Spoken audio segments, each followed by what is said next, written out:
Good morning. Good morning. Happy Wednesday. Happy Wellness Wednesday. There was a strange little tiny spider on my ring light. I'm running just a couple minutes late this morning, always with the technical difficulties. Anyway, if you're just stumbling on my page, my name is Donna. I'm a mom, a nana, a girlfriend, a runner, jazzerciser, grad school student studying for my Master of Science in mental health, clinical mental health counseling, best-selling author, and I run an online activewear boutique. And I started Wellness Wednesday because I've been in a lifelong journey with depression and anxiety, what was known as functional depression and anxiety. And I call myself in the recovery part of my journey now, and I find that sometimes helping my tips or sharing with others help. I cannot make words this morning. Sometimes sharing my tips with others helps them, and sometimes they help me. So I started Wellness Wednesday so that we could have a forum to share about basic information about wellness, and so that we could share tips with each other and maybe learn a little bit. So if you're here, let me know you're here. If you don't see this till afterwards, hit hashtag replay in the comments so that I know that you saw it. Don't be afraid to ask questions. If you have a topic you'd like to see me cover in the future, please feel free to send me a message. No politics, no negativity. That's kind of where we try to live. Last week, well, a lot of times Wellness Wednesday ends up digging into mindset. That's where we end up because, let's face it, a lot of wellness has to do with mindset. But sometimes we need to lighten things up a little bit because we get really deep and we get really serious. So last week we discussed the impact of humor on our health and wellness. And today I wanted to touch on something we haven't touched on a bit. When I first started this, I really had intended for it to be more of a 50-50 mix between mindset and food and exercise. But it really has ended up being more about mindset as suggested topics have come up and as my own have come up. So, again, if you're here, let me know you're here. Sometimes Facebook doesn't show me. So if I see your questions and comments, I will respond. But if I don't, I will definitely respond afterwards. So if I don't see you or I don't mention you, don't be alarmed. It's just because I didn't actually see you. Good morning, Miss Carla. So today I wanted to touch on food because we haven't touched on that in a bit. But more specifically, I wanted to touch a little bit. And this, I say a little bit because this could be a serious rabbit hole for days. I wanted to touch a little bit on food when it comes to the wellness of our children. And we tend to assume that they can handle less healthy diets because they're younger and they've got time to get it straightened out, get it fixed. I know that's how it was when I was younger. If I was eating something I shouldn't have been, people would be like, oh, well, you don't have to worry about it because you're so thin, you're so young, you burn it right off. And it's really, there's so much more to it than that. So it turns out they're really just tiny humans and they have tiny adult bodies and brains, but even more so, those things are still growing and developing. So while we tend to assume that they can handle the less healthy diets and that really doesn't matter because they're younger, they've got longer to take care of it or deal with it or whatever, that's not always the case. So, I encourage you, even if you don't have kids or grandkids or nieces and nephews in the home, stick this out with me because there's some pretty good information here. So the definition of diet, when I say diet, I don't mean the kind of diet that we think of automatically, which is restrictive eating for the purposes of weight loss. When I say diet, I mean everything you eat. What is your diet? That is the real meaning behind the word diet, is what you take in, your eating lifestyle, if you will. So that's what I mean when I say diet. So our mentality towards kids versus adults with diets, like I said, I talked about that a little bit. We tend to just think that they're more resilient, they're growing, they're younger, they don't have all these problems so that they can go ahead and eat whatever they want and it's no big deal. Again, that's not always the case because they really are just tiny humans. I have a friend who has a child who was having some behavioral issues for a little bit. And one of the things I noticed when I was talking to this friend was that child seemed to, as I asked questions, the child seemed to honestly show signs of like of my adult friend's hypoglycemia, to be perfectly frank. I don't know of another way to put it, but it almost seemed like the child was hangry, and that was part of the problem. And it was largely because sometimes, no matter how much they tell you they are, sometimes the breakfasts and lunches available in the schools and the daycares are not as healthy as they could be. So the child was starting out the day with some higher carb, lower protein, more of a processed food type thing, like Uncrustables and like banana cake and stuff like that. And what would happen is that we believe, not doctors by any stretch of the imagination, but believe that this high carb, low protein breakfast was kind of spiking their blood sugar and causing more of a blood sugar crash by the time the child was allowed to have a snack or eat lunch. And that was probably contributing to some of the behavior issues. Now, what started this for me was I was thinking about a friend who used to act the same way. But that person was an adult, and I was like, well, you know, we tend to look at children and adults separately when it comes to things like diet. And really, they're just a miniature version of the other. So the more I started asking questions and the more I started thinking about my friend who had hypoglycemia and would just become a complete you-know-what if it was close to time to eat or if she hadn't eaten in a while, I started thinking about this child, my friend's child, in terms of this other friend. You guys know I don't like to say names. The light bulb went on, and I'm like, this child needs a stronger breakfast. They need a stronger base. They need more protein, less processed carbohydrates, more real, natural carbohydrates like fruits, vegetables, etc. And when some slight changes like egg muffins that you can bake in the, I had suggested some egg muffins that you could bake in the oven. They're like a scrambled egg. You make them in a muffin pan, and then the child can choose what they're putting in it, what vegetables they have in it, whatever. So I had suggested something like that. And while there were a lot of key factors that helped to improve the child's behavior, one of the changes was different eating. And it really seemed to help. It really seemed to make a difference. So that tends to be our mentality. Now, growing up, I grew up very, very poor. And I'm going somewhere with this. When I say poor financially. We grew up very poor. And we had a gigantic garden in the front yard. It was my job to get rid of the tomato bugs and the potato bugs and all the gross things that were in the garden.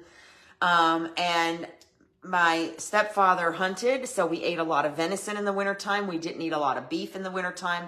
And when we did, it was mixed in pretty good or alternated quite frequently with venison. And we didn't have a whole lot of sweets in the house. Good morning, Miss Sarah. We didn't have a whole lot of sweets in the house. A lot of times my mother made homemade bread.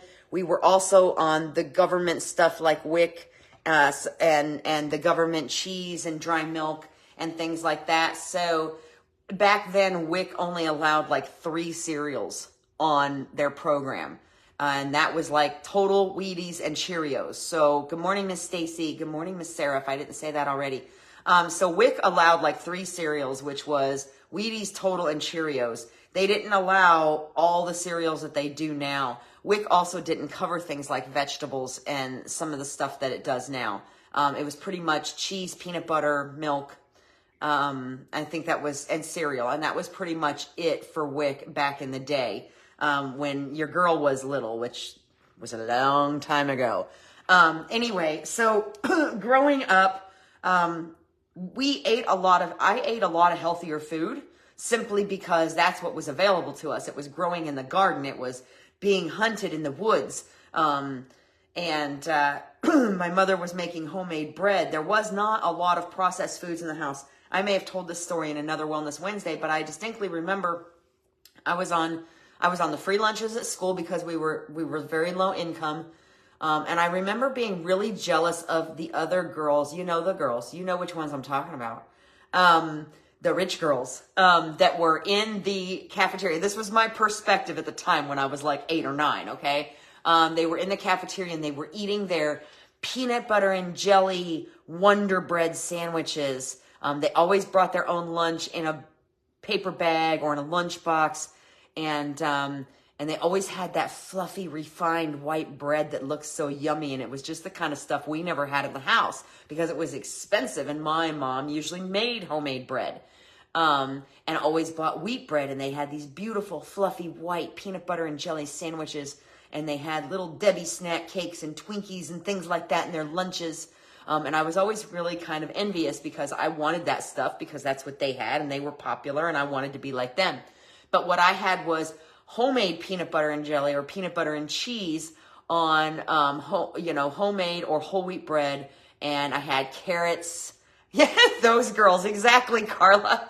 And I had carrots and I had things and raisins in my lunch. I didn't have all those exciting things like Twinkies. Every once in a while, my mother would put some little Debbie snack cakes.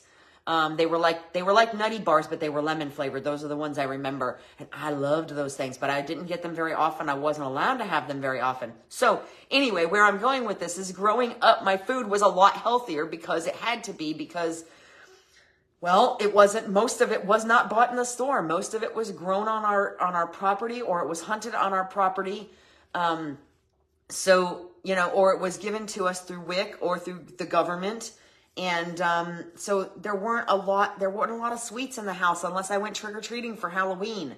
There just wasn't a lot of that. Or unless I went and picked up bottles. I lived in Michigan. So unless I went and picked up bottles and cans and turned them in for the money back so that I could get a soda and some candy at the local general store.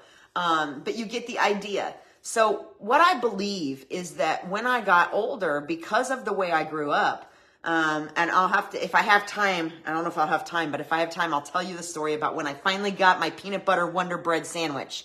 Yes, they had little Debbie's when we were kids, Stacy. But if I get through this and I have time, I'll tell you the story about the peanut butter and jelly Wonder Bread sandwich when I finally had it. So anyway, food growing up, I believe honestly that when it came time for me to start cleaning up my diet and I made the decision to start leaning towards healthier food, that it was easier for me because that's what I was exposed to as a child. So you see where I'm going with this. Now let's talk about my daughter. When I was raising my daughter, my divorce was around the time she was 8, and I had never really been taught how to cook. So I was very slow in the kitchen. I only cooked a few things in the kitchen, and I made a holy mess when I did it. So I was not a fan of cooking because it just seemed cumbersome. And it was just because I hadn't really learned much yet. I was still learning. So it just seemed cumbersome and messy and like it took a lot of time. So I rarely cooked anything that didn't come out of a box or can. I hate admitting that because at the time I didn't know what I was doing. I still didn't know very much about food. At the time I didn't know what I was doing. Now I do. So my daughter, that was when Lunchables became popular. And that's what the kids were taking to lunch. So my daughter ate a lot of Lunchables, and there was a lot of Chef Boyardee raviolis for dinner and simmer sauces. I don't know if anybody remembers the Betty Crocker simmer sauces, and Hamburger Helper, which we absolutely adored. And it was probably a little bit better then than it is now. But so there were a lot of processed foods in the house because I really didn't cook very much or very well. Until I started learning a little bit about food and nutrition and realizing that we were, on nights she had soccer, or if we went to the gym, we were eating a lot of fast food and I wanted to stop because I knew it was bad. It just didn't have the comprehension about it then that I do now. So, what I realized was that I gave my daughter a predisposition towards the not so great food, towards the food that wasn't as healthy, that wasn't as whole, because that was the example I was setting and that's what I was exposing her to. And that the reason it was so easy for me to make a transition to healthy food, I truly believe, is because of what I was exposed to as a child, where it may have been more difficult for her to make some of those transitions because she was exposed to something completely different as a child. And that's where I'm going with that. So, that's what I mean by diet, and that's what I mean by impact on kids versus adults and how we tend to raise them and how what we are exposed to or what we expose them to as children tends to become kind of the norm. So here's some nerdy facts on the question of does diet really impact children? Nutritional diets with more fruits and veggies directly impact anxiety and sleep and so much more. Well, we know with wellness when we talk about adults, and so we're going to do that child-adult comparison again. When we talk about adults, adults need the proper amount of sleep, right? We need healthier diets to help with our anxiety, depression levels. It affects our mood. We know this. So why would that not apply to children since they are tiny little humans, right? More likely, non-nutritional diets are more likely to impact children and adolescents on a long-term basis due to their developing bodies. What does that mean? What that means is their organs are still forming. Some of their organs after they are born are still forming for a while or still growing in their child and adolescent bodies. And so when they are exposed to these less whole food, less nutritional diets, yes, Miss Carla, sleep. When they are exposed to these less nutritional diets early on, the long-term impact may be more profound than it is if an adult starts just eating not in such a healthy way, right? Starts hitting the fast food all the time, because these kids' bodies are still developing. So the earlier exposure in that respect can have a far more profound long-term effect and possibly be even harder for them to overcome, if that makes sense. Nutritional diets were directly linked to having smaller parts of the brain when it came to learning, memory, and mental health. So the brain keeps growing for quite some time after a child is born, but less healthy. There was definitely an inverse association and bad. I'm really struggling with the words today. Good morning, Danielle. Unhealthy food, not as nutritional food or less nutritional food was definitely related to how big certain parts of the brain grew, and that was specifically in terms of learning, memory, and mental health. There is a direct inverse association between healthy diets and depression. That's direct from the National Association of Health. Inverse association means when one goes up, the other one goes down. So just like with adults, just like we've talked about many times with adults, the better the diet, the less the risk or the lesser the symptoms of depression and anxiety. Same thing with kids. Again, they're just tiny little versions of us. So there's a definite inverse association there. High added fat, sugar, and processed foods is definitely linked to more emotional and behavioral issues with children and adolescents.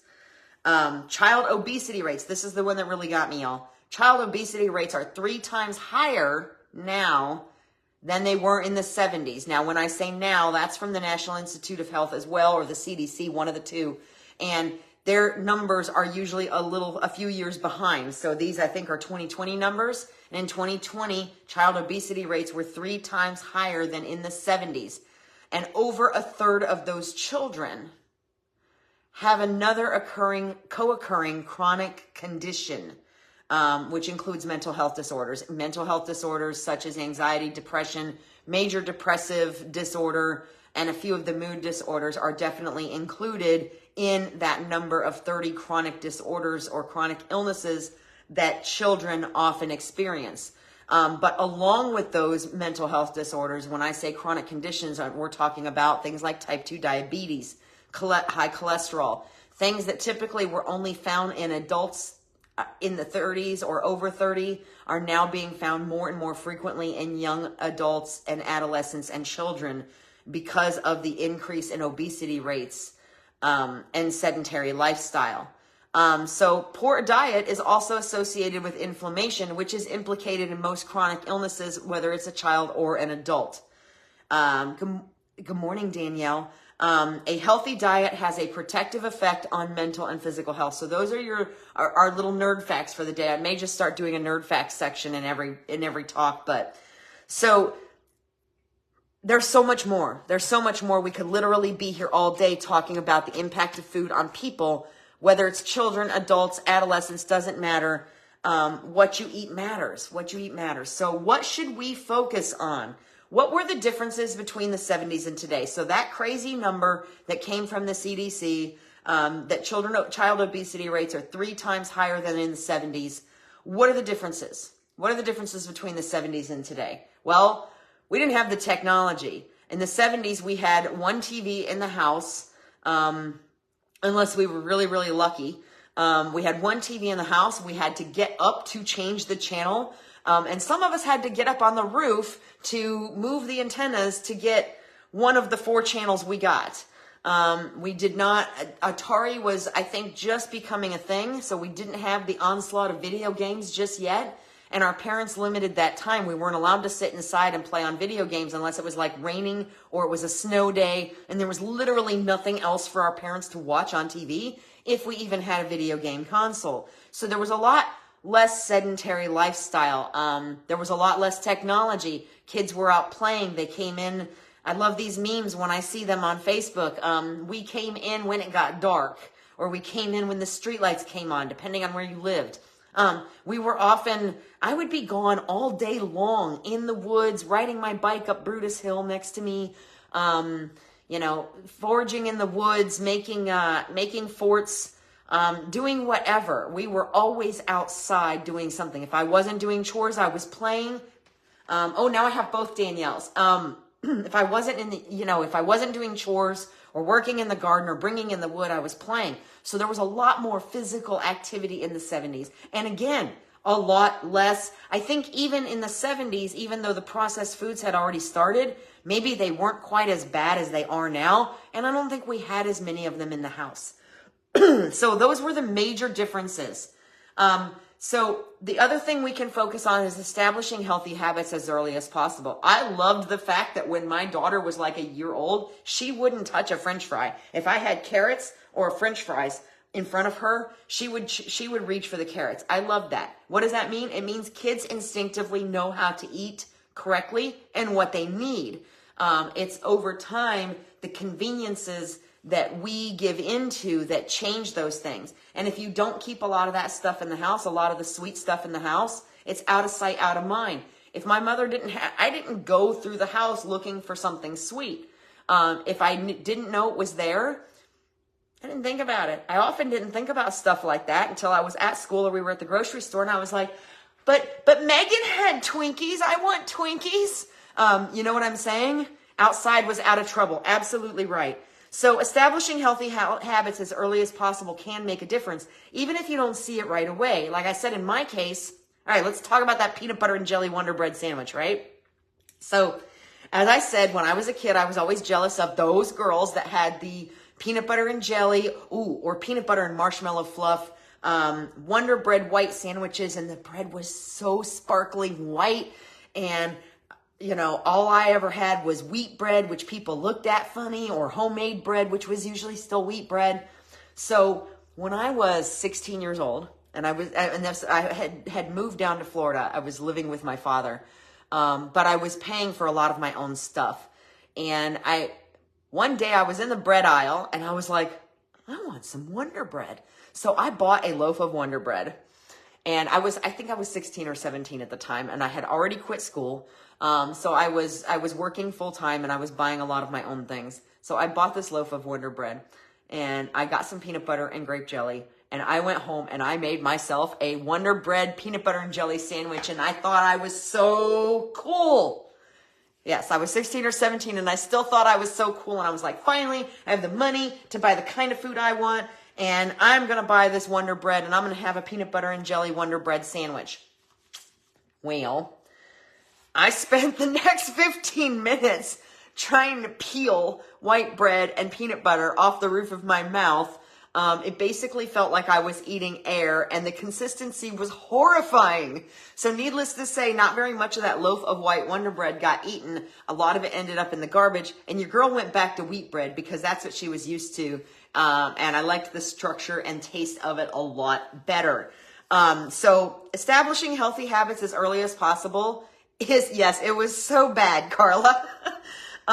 So establishing healthy habits as early as possible, it can make a difference, even if you don't see that difference right away. Those healthy habits being whole foods, fresh fruits and veggies as much as possible, very limited sweets, processed foods, things like that. And they can have a long-term effect. My daughter now has been trying to make serious changes in her family's diet. She's been working on that for a couple of years. It's still not perfect.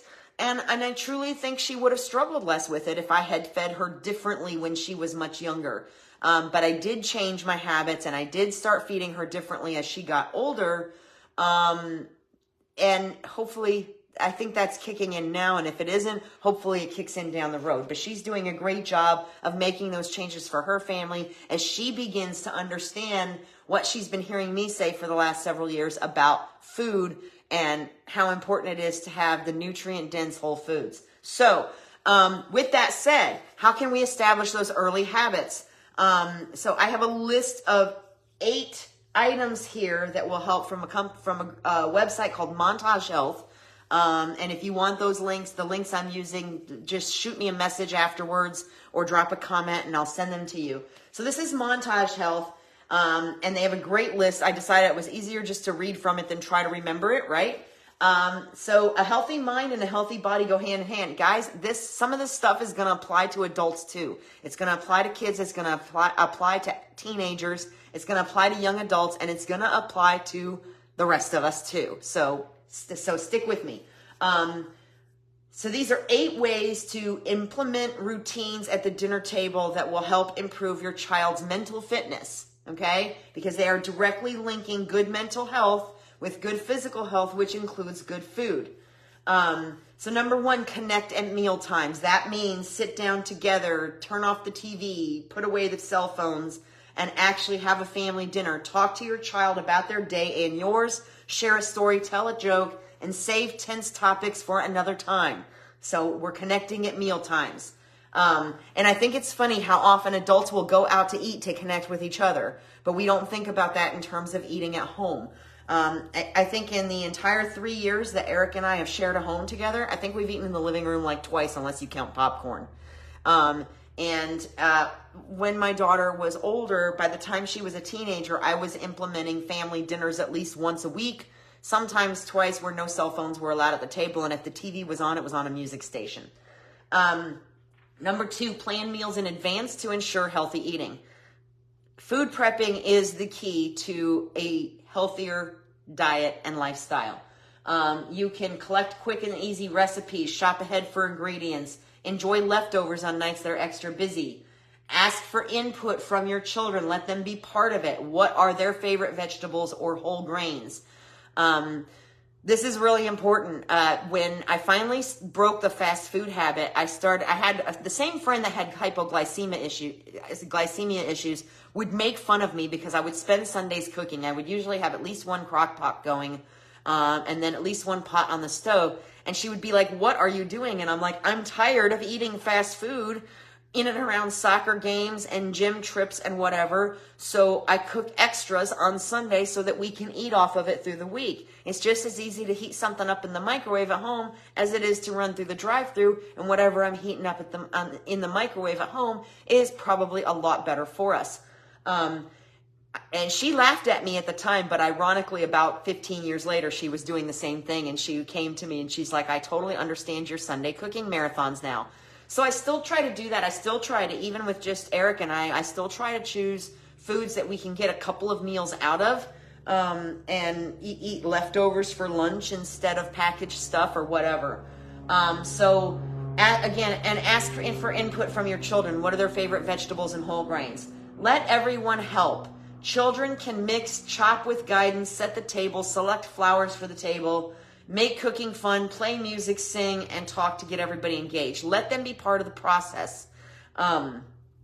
Serve a variety of foods. That's number 4. Aim to have several different food groups present in each meal: whole grains, vegetables, beans. My daughter still won't eat beans, but I never ate them when she was growing up either, so she still makes a face every time I mention them. This will ensure that different ingredients are provided for nutrition for optimal health. And what if a family member refuses to eat a food presented? Well, be present, practice empathy, and don't force it. We were always forced. You will eat your vegetables or you will not leave the table. It's consistent exposure and modeling that helps a child's taste to mature with time. I just started eating Brussels sprouts at the ripe age of 48, just so you know. And I love them, and we make them a lot. So provide choice. Serve at least one healthy food you know your child likes at each meal. And serve meals family style. I know what that means in a restaurant, but I'm not sure what it means here. I'm assuming it means, and let the child choose from among the healthy options at the table, which means you put the dishes full of food on the table and everybody makes their own plate. If that's what we're calling family style, that's how I've always done it. So I don't understand. But yes, I do know some restaurants call that family style, but that gives your child a feeling like they have a choice, but they're still choosing from healthy options, right? Limit and avoid processed foods and beverages in the home. Again, that's that whole out of sight, out of mind approach. They don't see it. They don't want it most of the time. Especially when it comes to sugary beverages, similar processed foods, fast food. Just limit them. If you don't have them in the home, they won't be tempted. Neither will you. Move healthy foods to your child's eye level. They do similar things like this in the grocery store for marketing. The things they want to sell you are at your eye level. So the things you want your child to eat should be at their eye level. Keep fruits and vegetables in arm's reach on the table or on the countertop. I actually have a friend that told me about this. She had a son who would not, years ago, she had a son who would not eat, and she was worried he wasn't getting enough nutrition. And it was just that he was so busy all the time that he did not want to stop and eat. So she started leaving bowls of cut up vegetables out on the table. And lo and behold, he started eating more because he would just grab a couple on his way by. He didn't want to, have the desire to, or have the time to, with whatever he was busy with, to stop and eat. I'm the same way. Sometimes I got to leave the stuff out where I can grab it on the way by, or I'll skip. I won't eat from 8 in the morning until 5 o'clock in the evening. So again, kids and adults, same thing. There's a lot of similarities here. It's because they're tiny versions of us. So limit and avoid the processed foods and beverages in the home. Now, I've always talked, when I've talked about food here, I've talked about the 80-20 rule. This website, Montage Health, actually follows the 90-10 rule, which is 90% nutritious foods and 10% non-healthy. So keep those healthy things at the kid's eye level. Keep the other things out of sight, out of mind. And then the final one, number 8 on this list, was lead by example. If you are eating well as an adult, your children will eventually follow your example. Young family members are more likely to eat well too. And let your child know which nutritious foods you love and why. Read books that have healthy food messages for children and share your own stories of learning to enjoy a healthy diet. So those are from Montage Health. They're 8 ways to nurture through nutrition. There's also a very important way I learned when I was doing my personal trainer certification, that there is a very specific way that you should talk to children about food. And I have another link here from the Discovery Center for Discovery that has a couple. The most important one is lesson 1. The other ones they talk about are the same ones I just went through with Montage Health. They have a list of 5, but this first one is the most important one. Children are like sponges. They soak in almost everything that we do, everything that we say. What's that phrase? Do as I say, not as I do, has never worked. They still follow our example and what they see us do more than they follow what we tell them to do, right? And they even adapt to the behavior patterns that they're exposed to the most, which in the psychology world we used to call learned behavior patterns. But it's really important that we don't label the food as good or bad. We need to model healthy behaviors, but when we live in a world of labels like eating disorders, skinny jeans, diets, body shaming, all of this stuff, it can be difficult to teach kids to have a healthy relationship with food.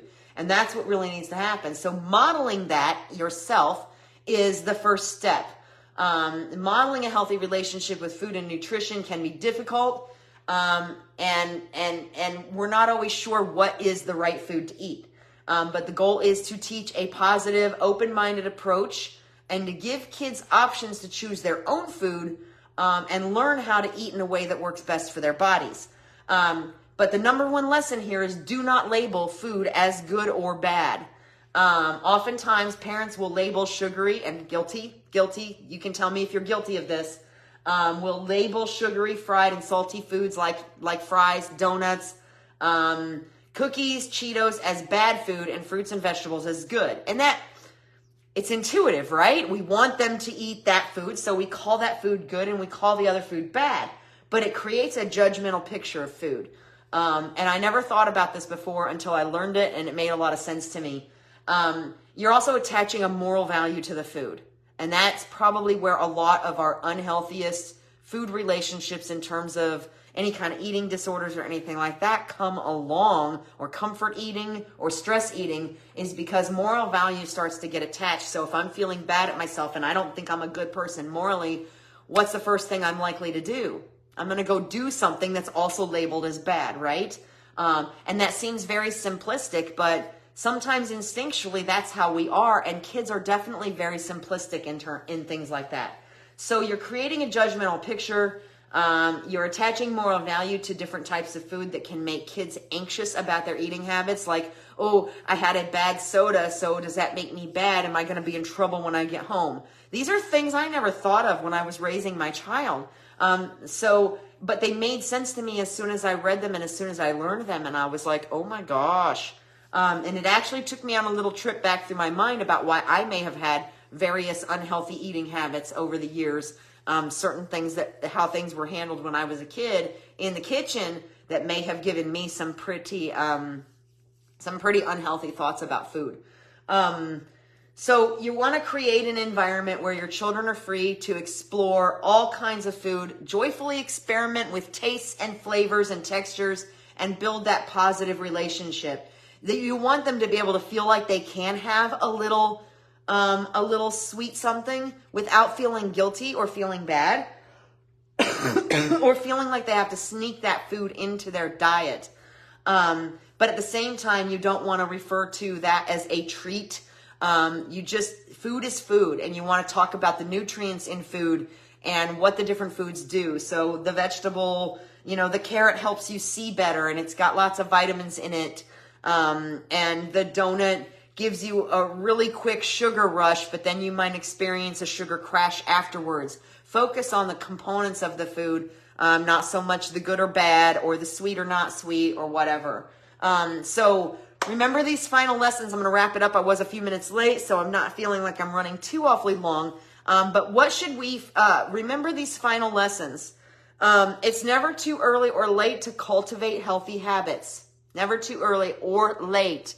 That applies to all of us, whether we're talking about little kids or adults. Don't label foods good or bad with kids and not with yourself. Don't beat yourself up if you have a little bit of a treat. But moderation. And it would probably be good if we stopped labeling foods as good or bad with ourselves when we're staring in the pantry or the refrigerator. And most importantly, set an example. Because whether it's your sister, whether it's your brother, I have a friend who has been working on lifestyle changes for a couple years now, and her sister, the example, finally got her sister to start moving on it. And there's with some fabulous results, and it's really exciting. So you never know who you're setting an example for, right? You never know who might look at something you're eating and go, that looks really good. What is that? And they're surprised to find out that it's all full of healthy goodness and stuff that they would have never thought about eating or putting together. So I hope you enjoyed. Sorry I got off to a bit of a rocky start. My mouth and my brain didn't want to connect. But that happens sometimes. So I hope you enjoyed this Wellness Wednesday. I hope you got something out of it. If you do not have young children or adolescents around the house, remember that some of these rules can apply directly to you as well, or you may have a family member that you want to share this with. So please feel free to share. Let me know if you want the links to any of the lists that I was reading from or any of the nerd facts that I gave you. And I'm not sure what we're going to talk about next Wednesday, so I'm open to suggestions. Send me a message if you have a topic you'd like to see me cover, or drop it in the comments. Remember, no politics, no negativity. And in the meantime, I'll see you next week for episode 67 of Wellness Wednesday. And in the meantime, I hope you have a fabulous day and be well. Thank you so much. Bye.